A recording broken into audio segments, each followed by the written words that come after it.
ഉപവാസ പരിപാടിയിൽ അധ്യക്ഷത വഹിച്ച് സംസാരിച്ച പ്രിയപ്പെട്ട അനിൽ അക്കര MLA ഈ ഒരു ഉപവാസം ഔപചാരികമായി ഉദ്ഘാടനം ചെയ്ത കേരളത്തിന്റെ അഭിമന്യനായ പ്രതിപക്ഷ നേതാവ് ശ്രീമാൻ രമേശ് ചെന്നിത്തല,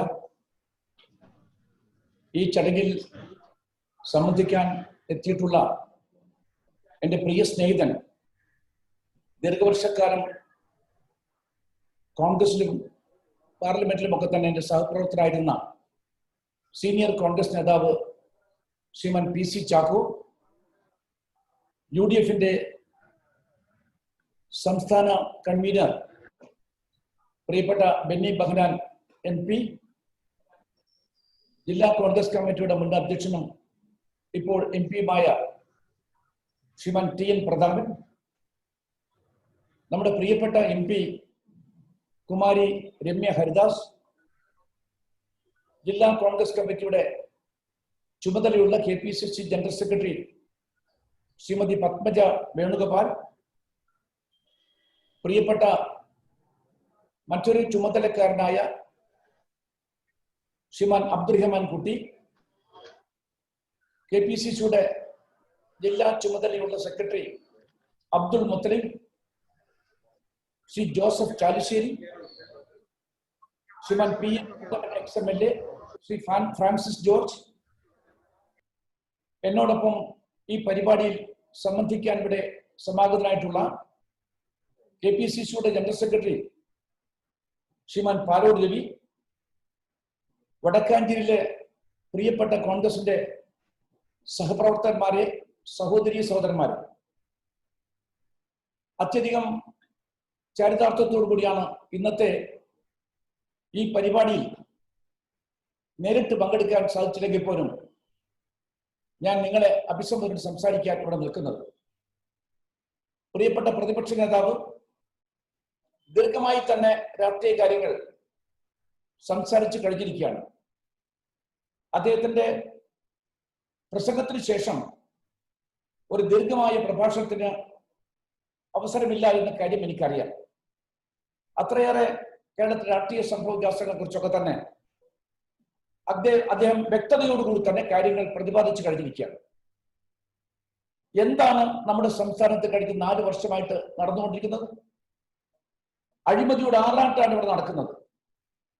എല്ലാ ദിവസവും അഴിമതിയുടെ ദുർഗന്ധം വമിക്കുന്ന ഒട്ടേറെ കഥകളാണ് നമ്മൾ കേട്ടുകൊണ്ടിരിക്കുന്നത്.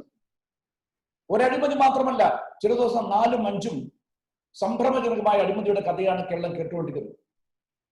നമ്മൾ ഉണരുന്നത് അഴിമതിയുടെ കഥ കേട്ടുകൊണ്ട്, നമ്മൾ ഉറങ്ങാൻ കിടക്കുമ്പോൾ നമ്മൾ ടെലിവിഷൻ കണ്ടുകൊണ്ട് നമ്മുടെ ഉറക്കമുറിയിലേക്ക് പോകുമ്പോൾ നമ്മൾ കേൾക്കുന്നത് മറ്റൊരു അഴിമതി. ഇങ്ങനെ ഇന്ത്യയിൽ ഏതെങ്കിലും ഒരു സംസ്ഥാനത്ത് ഇന്നുവരെ ഇതുപോലെ ഒരു ഭരണകൂടത്തിന് അഴിമതിയിൽ മുങ്ങിക്കുളിക്കേണ്ട സാഹചര്യം ഉണ്ടായിട്ടുണ്ടോ എന്ന് നമ്മളൊക്കെ തന്നെ ചിന്തിക്കേണ്ട ഒരു സമയമാണിത്. ഒരു നിമിഷം പോലും വൈകിക്കൂടാ. അത്രയേറെ ഭയാനകമാണ്, അത്രയേറെ ആപൽക്കരമാണ് കേരളത്തിന്റെ സ്ഥിതിവിശേഷം. ബഹുമാനപ്പെട്ട മുഖ്യമന്ത്രിയാണ് ഈ അഴിമതിയുടെ ഒക്കെ തന്നെ പ്രഭവ കേന്ദ്രം. അദ്ദേഹമാണ് ഈ അഴിമതിയുടെ കേന്ദ്ര ബിന്ദുവായിട്ട് വർത്തിക്കുന്നത്. മന്ത്രിമാരെല്ലാം തന്നെ ശ്രീമാൻ AC മൊയ്തീൻ അടക്കമുള്ള അദ്ദേഹത്തിൻ്റെതായിട്ടുണ്ടാണല്ലോ ഇപ്പോൾ നിങ്ങൾ ഇത്തരം ഒരു സമര പരിപാടി സംഘടിപ്പിച്ചിട്ടുള്ളത്. അദ്ദേഹം ഈ പരിപാടിയിൽ സംബന്ധിക്കുന്ന നിങ്ങളുടെ പ്രസംഗങ്ങളൊക്കെ തന്നെ സശ്രദ്ധം കേട്ടുകൊണ്ടിരിക്കുന്നു എന്ന കാര്യം എനിക്ക് നന്നായിട്ട് അറിയാം. ആ മന്ത്രി, അതുപോലെ ക്യാബിനറ്റിലെ മറ്റ് മന്ത്രിമാർ, പ്രിൻസിപ്പൽ സെക്രട്ടറി, ഉപജാപക വൃന്ദം, അവരെല്ലാം തന്നെ ഈ സംഭവവുമായി ബന്ധപ്പെട്ടുകൊണ്ട് ഈ രാജ്യത്തെ ജനങ്ങൾ അവരെല്ലാം തന്നെ പ്രതിക്കൂട്ടിൽ നിർത്തിയിരിക്കുന്ന ഒരു സ്ഥിതിയാണ് വന്നു ചേർന്നിട്ടുള്ളത്. ഇവിടെ എല്ലാവർക്കും അറിയാം, എല്ലാവരും മത്സരിച്ചുകൊണ്ട് അഴിമതി നടത്തുകയാണ്. നേരം പൊരുകുപോലും കട്ടാൽ കള്ളൻ നാട്ടുകാരുടെ കയ്യിൽ പെടും എന്ന് പറഞ്ഞതുപോലെ തന്നെ കള്ളന്മാരെ എല്ലാം തന്നെ നാട്ടുകാർ ഇപ്പോൾ പിടികൂടിയിരിക്കുകയാണ്. കേരളത്തിലെ അവസ്ഥ ഭീകരമാണ്, ഭയാനകമാണ്. ഈ ഗവൺമെന്റ് അധികാരത്തിൽ വന്നത് മുതൽ അഴിമതിക്കാരും ഇടനിലക്കാരും കൺസൾട്ടൻസിക്കാരും ഒക്കെ തന്നെ അനന്തപുരിയിൽ ക്യാമ്പ് ചെയ്തിരിക്കുകയാണ്. കാര്യങ്ങൾ ചെയ്തു കിട്ടാൻ ഇത്രയും അനുകൂലമായ ഒരു കാലാവസ്ഥ ഒരു കാലത്തും ഉണ്ടായിട്ടില്ല എന്നാണ് ആ ഷെയ്ഡി ക്യാരക്ടേഴ്സ് ഒറ്റക്കെട്ടായിട്ട് പറയുന്നത്. അവർ പറയുന്നു, ഇതുപോലൊരു മുഖ്യമന്ത്രി കേരളം കണ്ടിട്ടില്ല, ഇന്ത്യ കണ്ടിട്ടില്ല. ഞങ്ങൾക്ക് അദ്ദേഹത്തെ നേരിട്ട് കണ്ടുകൊണ്ട് അദ്ദേഹത്തോട് സംസാരിക്കാൻ സാധിക്കും. ഞങ്ങൾക്ക് ആരുടെയും സഹായം വേണ്ട. വ്യവസ്ഥകൾ ഉറപ്പിക്കുന്നു, കരാർ ഉറപ്പിക്കുന്നു, അതിനുശേഷം ഞങ്ങൾ സന്തോഷത്തോടുകൂടി തിരിച്ചു വരികയാണ് എന്നവർ പേർത്തും പറയുന്നു. ഏത് വകുപ്പിലും എന്ത് കാര്യവും അനായാസമായി നടക്കണമെങ്കിൽ മുഖ്യമന്ത്രിയെ ബന്ധപ്പെടുന്ന ഭുജാബന്ധത്തെ കണ്ടുകൊണ്ട് കാര്യങ്ങൾ തരപ്പെടുത്താമെന്നാണ് അവരൊക്കെ തന്നെ പറയുന്നത്. ഇത്ര നല്ലൊരു ഭരണാധികാരിയെ ഞങ്ങൾ കണ്ടിട്ടില്ല. ഇതാണ് ഭരണാധികാരി. ഇതാണ് ഈ രാജ്യത്തെ ഇടനിലക്കാരും ഈ നാട്ടിലെ ഞാൻ പറഞ്ഞതുപോലെ തന്നെ ഷെയ്ഡി ക്യാരക്ടേഴ്സ് എന്ന് പറയുന്ന ആളുകളുമൊക്കെ തന്നെ. ഇതിനപ്പുറം ഒരു സർട്ടിഫിക്കറ്റ് ഈ മുഖ്യമന്ത്രിക്ക് ആവശ്യമുണ്ടോ? നമ്മൾ ചിന്തിക്കണം. മുഖ്യമന്ത്രിയുടെ വിദേശ യാത്രകൾ, അദ്ദേഹത്തിന്റെ ഗൾഫ് സന്ദർശനങ്ങൾ, ആ സന്ദർശനങ്ങളിലൊക്കെ തന്നെ ഇന്റലിജൻസുകളുടെ കയ്യിൽ ആ റിപ്പോർട്ടുകൾ തന്നെ ഉണ്ട് എന്ന് മനസ്സിലാക്കുന്നു. റോയുടെ കയ്യിൽ ആ കാര്യങ്ങൾ ഉണ്ട് എന്ന കാര്യം എനിക്ക് നന്നായിട്ടറിയാം. അവരെല്ലാം റിപ്പോർട്ട് ചെയ്ത കാര്യം അറിയുമോ? ഗൾഫ് സന്ദർശന വേളകളിലാകട്ടെ, അമേരിക്കയിലും ലണ്ടനിലും മറ്റു സ്ഥലങ്ങളിലുമൊക്കെ തന്നെ പോയ ആ ചടങ്ങുകളിലൊക്കെ തന്നെ, അത് ന്യൂസിലൻഡിലാകട്ടെ, അതല്ലെങ്കിൽ കഴിഞ്ഞ ദിവസം പോയിട്ടുള്ള ഹോളണ്ടിലാകട്ടെ, അല്ലെങ്കിൽ ജാപ്പാനിലാകട്ടെ, അവിടെ പോയപ്പോഴൊക്കെ തന്നെ അദ്ദേഹത്തെ സന്ദർശിച്ച് ശതകോടീശ്വരന്മാരും സഹസ്ര കോടീശ്വരന്മാരുമാണ്. അവരാണ് അദ്ദേഹത്തെ കാണുന്ന സ്ഥിരം സന്ദർശകന്മാർ. അവർ വന്നു കഴിഞ്ഞാൽ അവർക്ക് നമ്മുടെ മുഖ്യമന്ത്രി ആവശ്യത്തിലധികം സമയം കൊടുക്കുന്നു. ക്രുദ്ധനും കോപാക്രാന്തരുമായിട്ടുള്ള ഒരു മുഖ്യമന്ത്രി കുലുങ്ങിച്ചിരിക്കുന്നത് ശതകോടീശ്വരന്മാരെ കാണുമ്പോഴാണ് എന്നാണ് അദ്ദേഹവുമായി ബന്ധപ്പെട്ട ആളുകളൊക്കെ തന്നെ പറയുന്നത്. അവരെ കണ്ടാൽ അദ്ദേഹം എല്ലാം മറന്നുകൊണ്ട് അദ്ദേഹം ചിരിക്കും. അവരെ യാത്രയേക്കാൻ വേണ്ടി അദ്ദേഹം ആ മുറിയുടെ വാതിൽ വരെ പോകുന്ന കാഴ്ചയാണ് കാണാൻ സാധിക്കും. 2 ഘട്ടങ്ങളിൽ മാത്രമേ അദ്ദേഹം ചിരിക്കാറുള്ളൂ അത്രേ. ഒന്ന്, അതിസമ്പന്നരായ ആളുകളെ കണ്ടാൽ. 2, തന്റെ ഇവരക്കുട്ടികളെയും തന്റെ കുടുംബാംഗങ്ങളെയും കണ്ടാൽ. അല്ലാത്ത പക്ഷം അദ്ദേഹം ചിരിക്കാറില്ല. ചിരിക്കാൻ മറന്നുപോയിട്ടൊരു മുഖ്യമന്ത്രിയാണ് നമ്മുടെ കേരളത്തിലെ മുഖ്യമന്ത്രി എന്ന കാര്യം ഞാനിവിടെ പറയാൻ ആഗ്രഹിക്കാം. ഈ ഇടനിലക്കാരും പറയുന്ന കാര്യം എന്താ അറിയോ? വിജയേട്ടനെ പോലെ ഒരാളെ കണ്ടിട്ടില്ല, വിജയേട്ടന് പകരമായ വിജയേട്ടൻ മാത്രമേ ഉള്ളൂ എന്ന് പറയുന്ന അവസ്ഥയിലേക്കാണ് നമ്മുടെ വിജയേട്ടൻ ജീവിക്കുന്നത്. ആ വിജയേട്ടൻ അറിയുന്നുണ്ടോ? അദ്ദേഹം പരാജിതനാണ്. ആ വിജയൻ എന്ന വാക്ക് അദ്ദേഹത്തിന് ചേർന്നതല്ല. അതാണ് ഇന്ന് കേരളം തിരിച്ചറിയുന്ന കാഴ്ച. പിന്നെ ഞാൻ മുഖ്യമന്ത്രിയോട് ചോദിക്കട്ടെ, അങ്ങേപ്പോലെ മുഖ്യമന്ത്രി ഇന്ത്യ രാജ്യത്ത് ഇത്രയും അഴിമതിക്കാരനായിട്ടുള്ള ഒരു മുഖ്യമന്ത്രി ഉണ്ടോ? അങ്ങ് നടത്തിയ ഒരു ഇടപാടുമായി ബന്ധപ്പെട്ടുകൊണ്ടാണ് എന്റെ പ്രിയപ്പെട്ട സഹപ്രവർത്തകന്മാർ ഇന്ന് ഉപവാസ സമരം നടത്തുന്നത്. പ്രിയപ്പെട്ട ബെന്നിയാണ് എന്നോട് ഈ കാര്യം പറഞ്ഞത്. ബെന്നി പറഞ്ഞപ്പോഴാണ് ഞാൻ ഈ വസ്തുതകളുടെ ഉള്ളിൽ നടന്ന കാര്യങ്ങളൊക്കെ തന്നെ വളരെ വ്യക്തമായിട്ട് എനിക്ക് മനസ്സിലാക്കാൻ സാധിച്ചത്. അദ്ദേഹം പറഞ്ഞാൽ വടക്കാഞ്ചേരിയിലേക്ക് പോവുകയാണ്. ഈ കാര്യങ്ങളുമായി വ്യക്തമായി ഒരു അന്വേഷണം നടത്തിയ ശേഷം ഞാൻ താങ്കളെ ധരിപ്പിക്കാമെന്ന് പറഞ്ഞുകൊണ്ട് അദ്ദേഹം പ്രിയപ്പെട്ട സഹപ്രവർത്തകന്മാർ അനിൽ അക്കര, പ്രതാപൻ, രമ്യ തുടങ്ങിയ ആളുകളെ കൂട്ടിക്കൊണ്ട് ജില്ലാ കോൺഗ്രസ് കമ്മിറ്റിയുടെ ഭാരവാഹികളുമായി ചേർന്നുകൊണ്ട് അവിടെ പോയ സന്ദർഭം ഞാൻ നടക്കുന്നു. തിരിച്ചു വന്ന് കാര്യങ്ങളെല്ലാം നേരിട്ട് ബോധ്യപ്പെട്ട ശേഷം അവർ എന്നോട് പറഞ്ഞ കാര്യങ്ങളൊക്കെ തന്നെ ഞെട്ടിപ്പിക്കുന്നതാണ്, സംഭ്രമജനമായ കാര്യങ്ങളാണ് അദ്ദേഹം പറഞ്ഞിട്ടുള്ളത്. അദ്ദേഹം പിന്നീട് പത്രലേഖകരെ കണ്ടപ്പോൾ പറഞ്ഞ കാര്യം ഞാൻ ആവർത്തിക്കുകയാണ്. നമ്മുടെ നാട് കണ്ട ഒരു വലിയ അഴിമതിയാണ് മുഖ്യമന്ത്രി പ്രതിയായിട്ടുള്ള ലാവ്ലിൻ കേസ്. അതാകട്ടെ അന്താരാഷ്ട്ര മാനമുള്ള ഒരു വലിയ കുംഭകോണമാണ്. ആ കുംഭകോണവുമായി ബന്ധപ്പെട്ടുകൊണ്ട് മുഖ്യമന്ത്രി അതിന്റെ കേന്ദ്ര ബിന്ദുവായിട്ട് നിൽക്കുന്നു. സുപ്രീം കോടതിയിൽ ആ കേസ് നടക്കുന്നു. ഏതാണ്ട് 10-16 തവണ ആ കേസ് സുപ്രീം കോടതിയിൽ കേന്ദ്ര ഗവൺമെന്റ് ഒത്താശയോടെ മാറ്റിവെക്കുന്നു. അനന്തമായിട്ട് ആ കേസ് നീണ്ടുപോകുന്നു എന്നത് മറ്റൊരു കാര്യം. അതുപോലെ തന്നെ അന്താരാഷ്ട്ര മാനമുള്ള ഇരു രാജ്യങ്ങൾ തമ്മിലുള്ള ബന്ധത്തെ പോലും ഉലക്കാൻ സാധിക്കാത്തുള്ള ഒരു ഇടപാടാണ് ഇവിടെ നടന്നുകൊണ്ടിരിക്കുന്ന ലൈഫ് ഭവന നിർമ്മാണ പദ്ധതിയുമായി ബന്ധപ്പെട്ടുകൊണ്ടുള്ള പദ്ധതി ഞാൻ പറയട്ടെ. ഈ ലൈഫ് മിഷനെ കുറിച്ച് ഞാൻ പറയേണ്ട കാര്യമില്ല. മുഖ്യമന്ത്രി കൊട്ടിഘോഷിച്ച അദ്ദേഹത്തിന്റെ സ്വപ്ന പദ്ധതികളിൽ ഏറ്റവും പ്രധാനപ്പെട്ട ഒന്നാണ് ലൈഫ് മിഷൻ.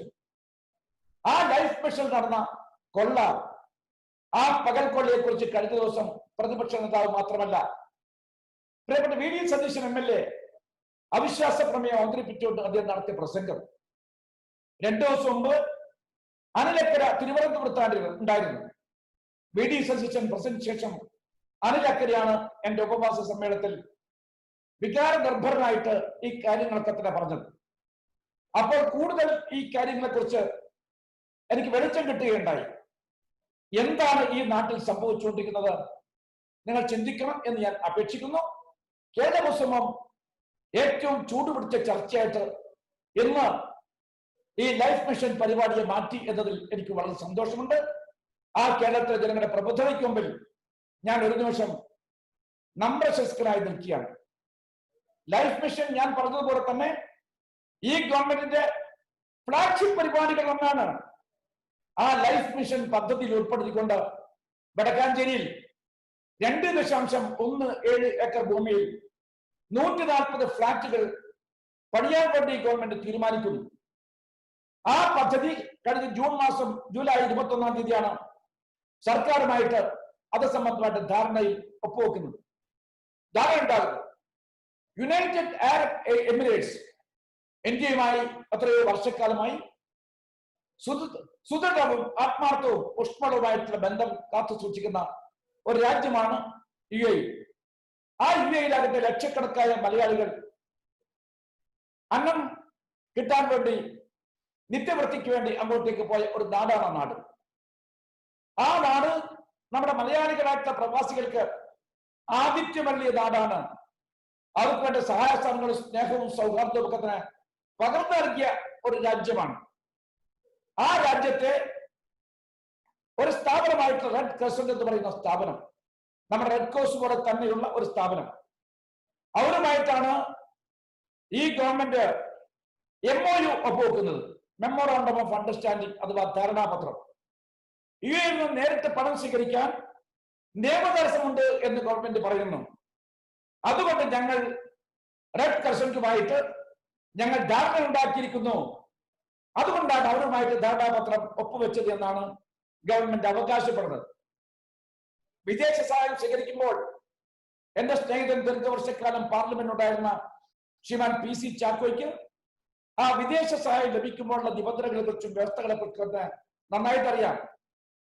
ഇത്തരം ഒരു കരാർ ഒരു വിദേശ രാജ്യവുമായിട്ട് ഉറപ്പിക്കുമ്പോൾ കേന്ദ്ര ഗവൺമെന്റ് അറിയണ്ടേ? ആ കേന്ദ്ര ഗവൺമെന്റ് മാത്രമല്ല, തങ്ങളുടെ ക്യാബിനറ്റ് അറിയണ്ടേ? ഉത്തരവാദിത്തപ്പെട്ട നമ്മുടെ നിയമസഭയെ അറിയിക്കേണ്ട ഉത്തരവാദിത്തമില്ലേ? ഇതൊന്നും തന്നെ നടപടിക്രമ രൂപത്തിൽ അവർ പാലിച്ചിട്ടില്ല എന്നതാണ് ഈ സംഭവത്തിൽ ഞെട്ടിപ്പിക്കുന്ന യാഥാർത്ഥ്യം. അവിശ്വാസ പ്രമേയവുമായി ബന്ധപ്പെട്ടുകൊണ്ട് എത്ര മൂർച്ചയുള്ള ഭാഷയിലാണ് ബഹുമാനപ്പെട്ടവരുടെ ചുടക്കുട്ടികൾ അസംബ്ലിയിൽ ആ കാര്യം അവതരിപ്പിച്ചത്. കമായെന്ന ലക്ഷണം പറയാൻ മുഖ്യമന്ത്രി സാധിച്ചോ? എന്തുകൊണ്ടാണ് മുഖ്യമന്ത്രി അഴിമതിയുടെ കഥ പറയുമ്പോൾ അങ്ങ് മൂകരാകുന്നത്, അങ്ങ് മൗനിയാകുന്നത്, അങ്ങ് നിശബ്ദത പാലിക്കുന്നത്? ആ നിശബ്ദത വാചാലമാണ് എന്ന കാര്യം ഞങ്ങൾക്കൊക്കെ അറിയാം. വിദേശ സംഭാവന സ്വീകരിക്കണമെങ്കിൽ FCRA ക്ലിയറൻസ് ലഭിക്കേണ്ടത് അനിവാര്യമാണ്. ഫോറിൻ കോൺട്രിബ്യൂഷൻ റെഗുലേഷൻ ആക്ട് നിർബന്ധമായും പാലിക്കപ്പെടേണ്ട ഇടപാടാണ് ഈ ഇടപാട് എന്ന് ഞാൻ പറയട്ടെ. വളരെ കർശനമാണ് ആ നിയമം. ആഭ്യന്തര മന്ത്രാലയത്തിൽ 5 വർഷക്കാലം FCRAയുടെ പൂർണ്ണ ചുമതല ഈ വിനീതരായി എനിക്കായിരുന്നു അന്ന് എന്റെ സീനിയർ മന്ത്രി ശ്രീമാൻ P. ചിദംബരം നൽകിയത്. എനിക്ക് നന്നായിട്ട് അറിയാമോ എന്റെ പ്രവർത്തനം. വളരെ കൃത്യമായിട്ടും സത്യസന്ധമായിട്ടും നടക്കുന്ന ഒരു ഡിപ്പാർട്ട്മെന്റാണ് ഈ ഫോറിൻ കോൺട്രിബ്യൂഷൻ റെഗുലേഷൻ ആക്ടുമായി ബന്ധപ്പെട്ടിട്ടുള്ള ഡിപ്പാർട്ട്മെന്റ്. പക്ഷെ ഞെട്ടിപ്പിക്കുന്ന ക്രമവിരുദ്ധമായിട്ടൊരു ഇടപാടായിട്ടാണ് ഞാൻ ഇടപാടുകൾ നോക്കിക്കാണാൻ ആഗ്രഹിക്കുന്നത്. റെഡ് ക്രസന്റ് പൂർണ്ണമായും ഒരു നിർമ്മാണ ചെലവ് വഹിക്കുമെന്നാണ് പറയുന്നത്. ആ നിർമ്മാണ കരാറിൽ ഈ വ്യവസ്ഥകൾ മാത്രമാണുള്ളത്. MOUവിന് വിരുദ്ധമായിട്ടുള്ള ഒരു നിർമ്മാണ കരാറാണ് ഈ കരാർ. നിർമ്മാണ കരാറുകാരെ ചേർന്നെടുത്തത് സംസ്ഥാന സർക്കാർ കൂടി ചേർന്നാണ് എന്നാണ് നമുക്ക് മനസ്സിലാക്കാൻ സാധിച്ചത്. പക്ഷെ ധാരണാപത്രവും ചട്ടങ്ങളും അട്ടിമറിച്ചുകൊണ്ടാണ് ഈ നിർമ്മാണ കരാർ നൽകിയിട്ടുള്ളത്. ഇതിനുശേഷം ഓഗസ്റ്റിൽ യൂണിറ്റാക്കിന്റെ പദ്ധതി രേഖ മികച്ചതാണ് എന്ന് പറഞ്ഞുകൊണ്ട് അതുമായിട്ട് മുന്നോട്ട് പോകാമെന്ന് പറയുന്നത് ലൈഫ് മിഷന്റെ CA ആണ് റെഡ് ക്രോസിനെ രേഖാമൂലം അറിയിക്കുന്നത്. ഇത് സംബന്ധമായ രേഖകളെല്ലാം തന്നെ കൈമാറാൻ ഇപ്പോൾ നമ്മുടെ എൻഫോഴ്സ്മെന്റ് ഡയറക്ടറേറ്റ് ഈ ഗവൺമെന്റിനോടും ചീഫ് സെക്രട്ടറിയോടും ആവശ്യപ്പെട്ടിരിക്കുകയാണ്. എന്തുകൊണ്ടാണ് അത് കൈമാറാതിരുന്നത്? എന്തുകൊണ്ടാണ് കാലവിളംബം? അത് നാല് വഴികളിലേക്കൊന്നും ഞാൻ ഇപ്പോൾ കടന്നു പോകാൻ ആഗ്രഹിക്കില്ല.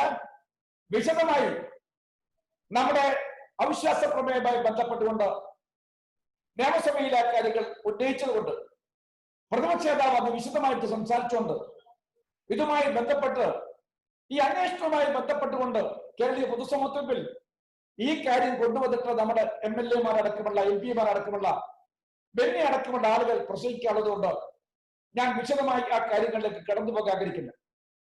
20 കോടി രൂപയുടെ ഒരു ഇടപാടാണ് ഈ ഇടപാട്. ഇതുമായി ബന്ധപ്പെട്ടുകൊണ്ട് 4 കോടിയിലേറെ കോഴ വാങ്ങിയിരിക്കുന്നു എന്നാണ് ആരോപണം. ആരാണ് ഇതിന്റെ ബെനിഫിഷ്യറി? ആരാണ് ഇതിന്റെ ഗുണഭോക്താവ്? നമ്മുടെ വിവാദ നായികയായിട്ടുള്ള സ്വപ്നയും കൂട്ടുകാരുമാണ് ഈ ഒരു ഇടപാടുമായി ബന്ധപ്പെട്ടുകൊണ്ട് കോഴ വാങ്ങിയിരിക്കുന്നത് എന്നാണ് ഇപ്പോൾ പറയുന്നത്. വി.ഡി. സതീശൻ കഴിഞ്ഞ ദിവസം കണക്കുകൾ വെച്ചുകൊണ്ട് പറഞ്ഞു ഇത് ശരിയല്ല, ഇതിനപ്പുറം 9 കോടിയോളം രൂപ ഇതുമായി ബന്ധപ്പെട്ടുകൊണ്ട് കോഴ വാങ്ങിയിരിക്കുന്നു പറയുമ്പോൾ ഇന്ത്യ രാജ്യത്ത് എന്തെങ്കിലും ഒരു കാലത്ത് ഇതുപോലെ 20 കോടി ഒരു ഇടപാടിൽ 9 കോടി രൂപ കൈക്കൂലി കൊടുക്കുക, കോഴ കൊടുക്കുക എന്ന് പറഞ്ഞു കഴിഞ്ഞാൽ എന്താണ് ഈ നാട്ടിൽ സംഭവിക്കുന്നത്? ബനാന റിപ്പബ്ലിക് എന്ന് കേട്ടിട്ടുണ്ട്. നമ്മൾ പലപ്പോഴും പറയാറുണ്ട് ആ ബനാന റിപ്പബ്ലിക്കിനേക്കാൾ ഏറ്റവും ജീർണതയുള്ള സിസ്റ്റമായിട്ട് നമ്മുടെ സിസ്റ്റം മാറിയിരിക്കുന്നു. ഈ ഗവൺമെന്റ് മാറിയിരിക്കുന്നു എന്നാണ് എനിക്ക് ഇതിനെക്കുറിച്ച് പറയാനുള്ളത്. ഇതിന്റെ ഉള്ളവരിലേക്ക് കൂടുതൽ വെളിച്ചം വീശാൻ ഇന്നത്തെ നിങ്ങളുടെ ഉപവാസ സമരം ഉപകരിക്കുമെന്ന് എനിക്ക് കുറച്ച് വിശ്വാസമുണ്ട്. ബഹുമാനപ്പെട്ട മുഖ്യമന്ത്രിയും AC വൈദ്യനും മാത്രമല്ല, ശിവശങ്കറും സ്വപ്നയും മാത്രമല്ല, ഈ ഇടപാടുമായി ബന്ധപ്പെട്ടുകൊണ്ട് ആരെല്ലാം കുറ്റവാളികളായിട്ടുണ്ടോ, ഉത്തരവാദികളായിട്ടുണ്ടോ അവർ തീർച്ചയായിട്ടും നിയമത്തിന് മുമ്പിൽ കൊണ്ടുവരേണ്ടത് അനിവാര്യമാണ്. ഈ ചങ്ങലയിലെ കണ്ണികളെയൊക്കെ തന്നെ കണ്ടെത്തിക്കൊണ്ട് അവർക്ക് ഈ സംഭവത്തിലുള്ള പങ്ക് വെളിപ്പെടുത്തിക്കൊണ്ട് ഇനിയൊരു കുറ്റം ആവർത്തിക്കപ്പെടാതിരിക്കുന്ന നടപടിയാണ് നമ്മൾ സ്വീകരിക്കേണ്ടതുണ്ട്. ഞാൻ പറഞ്ഞതുപോലെ തന്നെ സൂചിപ്പിച്ച പോലെ തന്നെ രാജ്യാന്തര മാനമുള്ള ലാവ്ലിൻ കേസിനേക്കാൾ വളരെയേറെ പ്രത്യാഘാതമുള്ള ഒരു കേസായിട്ടാണ് ഞാൻ ഈ കേസിനെ നോക്കിക്കാണാൻ ആഗ്രഹിക്കുന്നത്. സത്യസന്ധമായ അന്വേഷണം, എൻഫോഴ്സ്മെന്റ് ഡയറക്ടറിന്റെ അന്വേഷണത്തിൽ ഇടപെടാതിരുന്നാൽ, മറ്റ് കേന്ദ്ര ഏജൻസികൾ നടത്തുന്ന അന്വേഷണത്തിൽ ഇടപെടാതിരുന്നു കഴിഞ്ഞാൽ തീർച്ചയായിട്ടും ഇവരെല്ലാം തന്നെ ഇരുവഴിക്കുള്ളിലേക്ക് പോകും. എനിക്ക് ആ കാര്യത്തിൽ സംശയമില്ല. പക്ഷെ എന്റെ മനസ്സിൽ ചില സംശയങ്ങളുണ്ട്. മിനിയാന്ന് നടന്ന നമ്മുടെ തിരുവനന്തപുരത്തെ സെക്രട്ടേറിയറ്റ് അഗ്നിബാധയുമായി ബന്ധപ്പെട്ടുകൊണ്ടാണ് ആ സംശയം എന്റെ മനസ്സിൽ ഡെവലപ്പറിച്ചിരിക്കുന്നത്. ആദ്യം തന്നെ ഞാൻ പറയുന്നുണ്ടായി, നാഷണൽ ഇൻവെസ്റ്റിഗേഷൻ ഏജൻസിയെ KPCC സ്വാഗതം ചെയ്യുന്നു എന്ന കാര്യം. അതോടൊപ്പം ഞാൻ ഒരു കാര്യം കൂടി പറഞ്ഞിട്ടുണ്ടായിരുന്നു, അത് ടെററിസ്റ്റ് ആംഗിളിൽ മാത്രമാണ് കാര്യങ്ങൾ നിർണ്ണയിക്കേണ്ട കാര്യം. അതുകൊണ്ട് തന്നെ അവർക്ക് ലിമിറ്റഡ് സ്കോപ്പ് മാത്രമല്ല ഈ കേസ് അന്വേഷിക്കാൻ വേണ്ടി. പിന്നീട് ഏത് ഏജൻസി വേണം? ഉന്നതങ്ങളിൽ അഴിമതി കണ്ടെത്തണമെങ്കിൽ സെൻട്രൽ ബ്യൂറോ ഓഫ് ഇൻവെസ്റ്റിഗേഷൻ തന്നെ വേണം. അതുപോലെ അന്താരാഷ്ട്ര മാനമുള്ള കേസായതുകൊണ്ട് റിസർച്ച് ആൻഡ് അനാലിസിസ് പ്രശസ്തമായിട്ടുള്ള അന്താരാഷ്ട്ര രംഗത്ത് പ്രവർത്തിക്കുന്ന ഇന്ത്യയുടെ ഇന്റലിജൻസ് ഏജൻസി വേണം. ഇതാണ് ഞാൻ പേർത്തും പറയുന്നത്.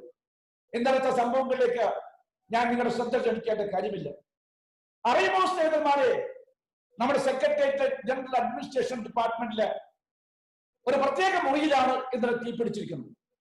ആ തീപിടുത്തത്തിന് മുമ്പ് ഇവിടെ മറ്റൊരു വൈദ്യുത ആഘാതം ഉണ്ടായിരിക്കുന്നു. ഇടിമിന്നലേറ്റുകൊണ്ട് CCTV തകർന്നിരിക്കുന്നു. ഇതൊക്കെ തന്നെ കൂട്ടി വായിക്കുമ്പോൾ നമുക്ക് എന്താണ് കണ്ടെത്താൻ സാധിക്കുക? ഒരുപാട് കാര്യങ്ങൾ ഒളിച്ചു വെക്കാൻ ഈ ഗവൺമെന്റ് ഉണ്ട്.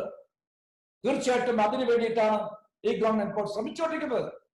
ഈ സെക്ഷനിലെ ഫയലുകൾ ഏതാണ്?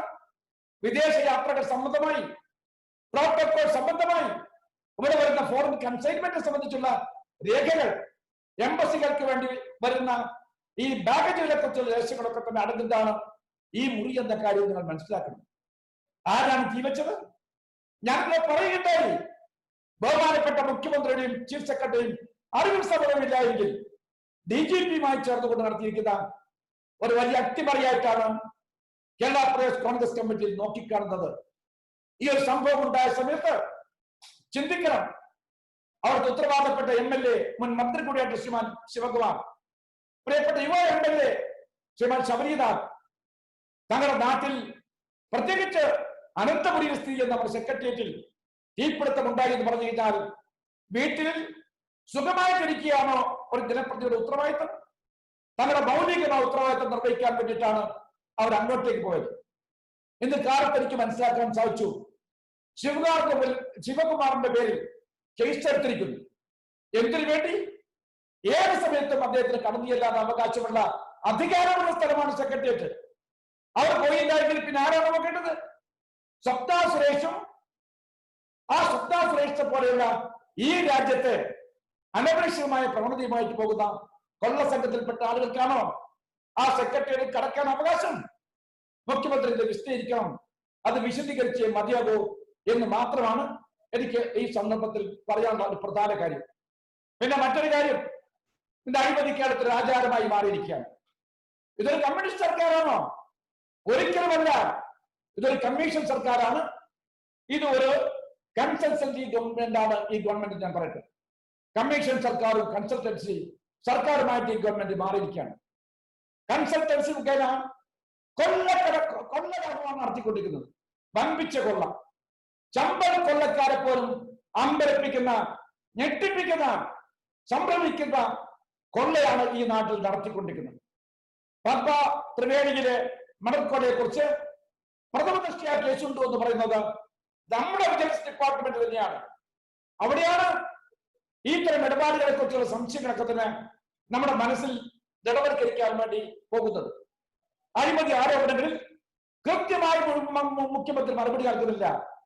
എല്ലാ ആരോപണങ്ങൾക്കും അതിസമർത്ഥമായി അദ്ദേഹം ഒളിച്ചോടുന്ന അതിദയനീയമായ കാഴ്ചയാണ് നമ്മുടെ കേരളം കണ്ടുകൊണ്ടിരിക്കുന്നത്. സെക്രട്ടേറിയറ്റിലെ അഗ്നിബാധ സംബന്ധമായി അന്വേഷിക്കേണ്ട NIA അത് തീർച്ചയായിട്ടും അന്വേഷിക്കണമെന്ന് ഞാൻ പറയുന്നു. പക്ഷെ എനിക്ക് പരാതിയുണ്ട്. നാഷണൽ ഇൻവെസ്റ്റിഗേഷൻ ഏജൻസിയെ കുറിച്ച് എനിക്ക് ആദരവും ബഹുമാനമുണ്ട്. പക്ഷേ ആ നാഷണൽ ഇൻവെസ്റ്റിഗേഷൻ ഏജൻസിക്ക് പ്രവർത്തിക്കാൻ അനുമതി, അതിനൊരു സ്വാതന്ത്ര്യം, അതിന്റെ അധികാരം നമ്മുടെ കേന്ദ്രം ഭരിക്കുന്ന മോദിയുടെ ഗവൺമെന്റ് കൊടുക്കുന്നു എന്ന കാര്യത്തിൽ എനിക്ക് ആശങ്കയുണ്ട്, സംശയമുണ്ട്. അല്ലെങ്കിൽ എന്ത് ചെയ്യണം? എത്ര ത്വരിതഗതിയിൽ ഇത് സംബന്ധമായിട്ടുള്ള എല്ലാ രേഖകളും അവർ തങ്ങളുടെ കയ്യിലേക്ക് കൊണ്ടുവരാൻ വേണ്ടി ശ്രമം നടത്തണം. അഥവാ ഗവൺമെന്റ് അത് കൊടുക്കാൻ കൂട്ടാക്കാറില്ല എന്ന് വന്നു കഴിഞ്ഞാൽ സെർച്ച് വാറണ്ട് പുറപ്പെടുവിക്കാനുള്ള അധികാരം അവർക്കുണ്ട്. എന്തുകൊണ്ട് സെർച്ച് ചെയ്തില്ല? എന്തുകൊണ്ട് ആ രേഖകൾ കണ്ടെത്താൻ വേണ്ടി അവർ മിനക്കെട്ടില്ല? ഇത്രയും വലിയ കാലവിളംബം എന്തുകൊണ്ടുണ്ടായി? ഉത്തരം പറയണം. 1000 ചോദ്യം NIAക്കെതിരായിട്ട് വരുന്നുണ്ട്. ആരാണ് അവരെ പുറകിൽ നിന്ന് അവർ വലിച്ചുകൊണ്ടിരിക്കുന്നത്? അത് BJPക്കാണ് അതിന് ഉത്തരം പറയേണ്ട ബാധ്യത. അവർ ഉത്തരം പറയണം. ഇന്നലെയും മിനിയാന്നുമായി BJPയുടെ നേതാക്കന്മാർ, സംസ്ഥാന അധ്യക്ഷടക്കം, കുമ്മനം രാജശേഖരൻ, പുതിയ ഗവർണർ അടക്കമുള്ള ആളുകൾ സെക്രട്ടേറിയറ്റിൽ വന്ന് നമ്മൾ അറിയാത്ത കപടനാടകങ്ങളൊക്കെ നടത്തുന്ന നമ്മൾ കാണാൻ സാധിക്കുന്നത്. ആ കപടനാടകങ്ങളും പ്രവർത്തനങ്ങളും അവിടെയല്ല നടത്തേണ്ടത്. നിങ്ങൾ കേന്ദ്രത്തിൽ പോയി നരേന്ദ്രമോദിയുടെയും അതുപോലെ തന്നെ അമിത്ഷായുടെയും ഓഫീസിന് മുമ്പിലാണ് ഈ തരം പ്രകടനങ്ങൾ നടത്തേണ്ടത്. അല്ലാതെ സെക്രട്ടേറിയറ്റ് മുമ്പിലല്ല. നിങ്ങളാണ് ഒളിച്ചു കളയുന്നത്. നിങ്ങളുടെ കള്ളക്കളി കൊണ്ട് ഈ രാജ്യത്ത് ഒരു കേസും നാളെ തെളിയിക്കപ്പെടാൻ പോകുന്നില്ല എന്നതിന്റെ ഏറ്റവും പുറത്തെ ദൃഷ്ടാന്തമായിട്ടാണ് ഇഴഞ്ഞു നീങ്ങിക്കൊണ്ടിരിക്കുന്ന, കുറച്ചു വേഗത്തിൽ മാത്രം പോകുന്ന, അതിശീഘ്രതയിൽ പോയിക്കൊണ്ട് ഡോക്യുമെന്റ് പഠിച്ചെടുക്കണം നിങ്ങൾ കാലയളവ് വരുത്തിക്കൊണ്ട് കേസിനെ അട്ടിമറിക്കാൻ വേണ്ടി ശ്രമിക്കുന്നത്. ഇത് ഈ നാട് തിരിച്ചറിഞ്ഞിട്ടുണ്ട്, തിരിച്ചറിയണം. ഞാൻ ഇന്നലെ വരെ പറഞ്ഞ കാര്യങ്ങളൊക്കെ തന്നെ ശരിയായിരുന്നുവെങ്കിൽ ഈ പറഞ്ഞ കാര്യങ്ങളിലും കേരള പൊതുസമൂഹത്തിൽ നാളെ ഉണ്ടാക്കാൻ പോകുന്ന ആ ഒരു തരത്തിലുള്ള അവിടെ വിശ്വാസങ്ങളുമായി ബന്ധപ്പെട്ട ഒരു പ്രശ്നമായിട്ട് ഇത് മാറുമെങ്കിൽ തീർച്ചയായിട്ടും ആ വിശ്വാസ പ്രതിസന്ധി രാജ്യം അഭ്യർത്ഥിക്കുന്നുണ്ട്. ആ വിശ്വാസ പ്രതിസന്ധിയുടെയൊക്കെ തന്നെ കേന്ദ്രമായിട്ടാണ് നമ്മുടെ മുഖ്യമന്ത്രി നിൽക്കുന്നത്. അദ്ദേഹത്തിന് BJP-യുമായിട്ട് നല്ല ബന്ധമുണ്ട്. BJP-ക്ക് അദ്ദേഹമായിട്ട് ബന്ധമുണ്ട്. അതൊക്കെ തന്നെ വരാൻ പോകുന്ന ചില ഇലക്ടറൽ അഡ്ജസ്റ്റ്മെന്റിന്റെ അല്ലെങ്കിൽ തെരഞ്ഞെടുപ്പ് ധാരണയുടെ ഭാഗമായിട്ടാണ് എന്ന കാര്യം ഞാൻ ആവർത്തിച്ചു പറഞ്ഞിട്ടുണ്ട്. അല്ലെങ്കിൽ തെളിയിക്കട്ടെ. വരാൻ പോകുന്ന 1-2 ദിവസം കൊണ്ട് ദ്രുതഗതിയിൽ പോയിക്കൊണ്ട് ഈ കേസിന്റെ സഹായമായിട്ടുള്ള ഡോക്യുമെന്റ് കണ്ടെത്താൻ മുഖ്യമന്ത്രിയെ ചോദ്യം ചെയ്യാൻ ഉത്തരവാദപ്പെട്ട മറ്റ് മന്ത്രിമാര്, പ്രത്യേകിച്ച് KT ജലീലിനെ പോലുള്ള മന്ത്രിമാരെ ചോദ്യം ചെയ്യാൻ വേണ്ടി തയ്യാറാകണം. തയ്യാറായില്ല എന്ന് വന്നു കഴിഞ്ഞാൽ നിങ്ങൾ തമ്മിലുള്ള കള്ളക്കളി ഈ രാജ്യത്തിന് ബോധ്യപ്പെടുമെന്ന് മാത്രം ഞാൻ ഈ സന്ദർഭത്തിൽ പറയുന്നു. ഈ നാട് പൊറുക്കില്ല. സ്പ്രിംഗ്ലർ അഴിമതിയുമായി ബന്ധപ്പെട്ടുകൊണ്ട് നിങ്ങൾ നടത്തിയ, പ്രൈസ് വാട്ടേഴ്സ് കൂപ്പറുമായി നിങ്ങൾ നടത്തിയ നീക്കങ്ങൾ, ബെബ്കോയുമായി നിങ്ങൾ നടത്തിയ അഴിമതി, ഇതൊക്കെ ഈ നാട് ചർച്ച ചെയ്യപ്പെടുകയാണ്. ആ അഴിമതികൾക്കെതിരായിട്ടുള്ള സമരത്തിന്റെ ദീർഘമായ ഒരു പോരാട്ടമായിട്ട് നമ്മൾ പോകുന്നു. ആ പോരാട്ടത്തിൽ അണിചേരാൻ വേണ്ടി വടക്കാഞ്ചേരി എത്തിയിട്ടുള്ള എന്റെ കോൺഗ്രസ് സമാരാധ്യരായ നേതാക്കന്മാരെ ഞാൻ കേരള പ്രദേശ് കോൺഗ്രസ് കമ്മിറ്റിയുടെ പേരിൽ അഭിവാദനം അർപ്പിക്കാൻ ആഗ്രഹിക്കുന്നു. അവർക്ക് വിജയം ആശംസിക്കുന്നു. അഴിമതിക്കെതിരായി നിരന്തരമായ സമരവുമായിട്ട് നമുക്ക് മുന്നോട്ട് പോകണം. ആ അഴിമതി എന്നേക്കുമായിട്ട് നിർമ്മാർജ്ജാൻ സാധിക്കുന്ന ഒരു സാഹചര്യം നമ്മുടെ കേരളത്തിൽ ഉണ്ടാകണം. ആ അഴിമതി നടത്തപ്പെടുന്നത് നിങ്ങളുടെയും എന്റെയും പേരിലാണ്. നിങ്ങൾ ഞാൻ നികുതി കൊടുക്കുന്ന പണമാണ് ഈ കൊള്ള സംഘം തട്ടിയെടുക്കുന്ന കാര്യവും നമ്മൾ ഓർത്തെടുക്കണം. ഞാൻ ഈ സമരത്തിന് സകല ഭാവങ്ങളും ആശംസിക്കുന്നു. ഈ ഒരു ഇടപാടുമായി ബന്ധപ്പെട്ടുകൊണ്ട്, ഈ ഒരു ലൈഫ് പദ്ധതിയുമായി ബന്ധപ്പെട്ടുള്ള മറ്റ് കാര്യങ്ങളൊക്കെ തന്നെ ജനമനസ്സിലേക്ക് എത്തിക്കാൻ ഇത്തരമൊരു ഉപവാസ പരിപാടികൾക്ക് സാധിക്കട്ടെ എന്ന് മാത്രം പറഞ്ഞുകൊണ്ട് ഇത് സംഘടിപ്പിച്ച നേതാക്കന്മാർക്ക്, മുൻകൈയെടുത്ത നേതാക്കന്മാർക്കെല്ലാത്തിന് നന്ദി പറഞ്ഞുകൊണ്ട് ഞാൻ എന്റെ ഈ ഒരു ചെറിയ വാക്കുകൾ ഉപസംഹരിക്കാൻ ആഗ്രഹിക്കുന്നു. നിങ്ങൾക്ക് ഒരിക്കൽ കൂടി ഹൃദയംഗമായ ആശംസ എഴുതുന്നു. നമസ്കാരം. ജയ് ഹിന്ദ്.